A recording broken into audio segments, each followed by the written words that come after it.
আসসালামু আলাইকুম ওয়া রাহমাতুল্লাহি ওয়া বারাকাতুহু। আউযু বিল্লাহি মিনাশ শাইতানির রাজীম। বিসমিল্লাহির রহমানির রহিম। কুল ইন্নাস সলাতি ওয়া নুসুকি ওয়া মাহইয়ায়া ওয়া মামাতি লিল্লাহি রাব্বিল আলামিন ইলা আখিরিল আয়াত।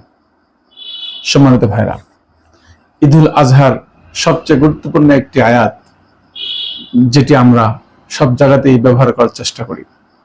এই আয়াতের সোজা অর্থ হলো, বলো আমার সালাত, আমার কুরবানি, আমার জীবন, আমার মরণ, আমার মৃত্যু সবকিছুই বিশ্বজগতের মহান স্রষ্টা আল্লাহ রাব্বুল আলামিনের জন্যই নিবেদিত। প্রিয় ভাইরা, আমরা এটা মুখে বলি, এই আয়াতের মধ্যে স্পষ্ট রয়েছে কুলিন্নাস সলাতি, আমার নামাজ। দেখুন, আমরা যারা কুরবানি দিচ্ছি, অনেকে ভাগে কুরবানি দেই, কিন্তু এই ভাগে কুরবানি দিতে গিয়ে যাদের সঙ্গে আমি কুরবানি দিচ্ছি, এই লোকগুলো অধিকাংশ নামাজ পড়ে না। এরা অধিকাংশ এরা সুদখোর, এরা মিথ্যাবাদী।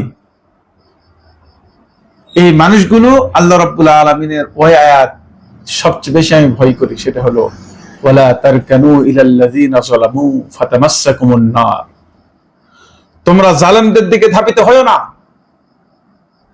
যদি জালেমদের দিকে ধাবিত হও, তাহলে তোমাদেরকে ফাতামাসসাকুমুন নার, জাহান্নামের আগুন স্পর্শ করবে।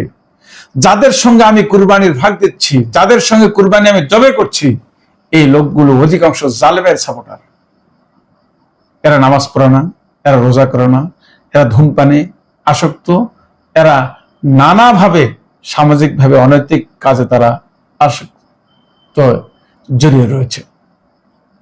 সুতরাং যে সমস্ত ভাইরা কুরবানি দিচ্ছেন, আমি তাদেরকে অনুরোধ করবো, আহ্বান জানাবো, ঈদের দিনে দোয়া কবুল হয়।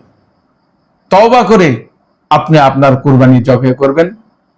আগামী দিনে আল্লাহ রাব্বুল আলামিন বলেছেন, ওয়াকিমুস সালাহ, নামাজ কায়েম করো। নামাজ কায়েমের আন্দোলনে আমরা শরীক হব। অপরপক্ষে আল্লাহ তাআলা কোরআনুল কারীমে স্পষ্ট বলে দিয়েছেন, সেটি হলো ওয়াল্লাযীনা ইউমাসসিকুনা বিল কিতাব ওয়া আকামুস সালাহ, যারা আমার এই কিতাবকে আঁকড়ে ধরবে এবং নামাজকে প্রতিষ্ঠিত করবে। রাব্বুল আলামিন পরিষ্কার করে বলে দিলেন, ইন্না লা নুদিউ আজরাল মুসলিহিন, তাদের জানা উচিত আমি কখনো এই সংশোধনকারীদের বিনিময়ে আমি আল্লাহ রাব্বুল আলামিন নষ্ট করব না। সুতরাং আসুন, আমরা যেহেতু মুসলমান, আমরা মুসলমানিত্বটুকু আমরা ধরে রাখবো। কুলিন্না সলাতি ওয়া নুসুকি ওয়া মাহইয়ায়া ওয়া মামাতি লিল্লাহি রাব্বিল আলামিন। এই আয়াতের মেসেজগুলো আমরা পারিবারিকভাবে, নিজে সামাজিকভাবে বাস্তবায়নের লক্ষ্যে আমরা এগিয়ে যাই। আল্লাহ রাব্বুল আলামিন আমাদেরকে ঈদুল আজহার থেকে এই শিক্ষা নেওয়ার সুযোগ দান করুন। আসসালামু আলাইকুম ওয়া রাহমাতুল্লাহি ওয়া বারাকাতুহু।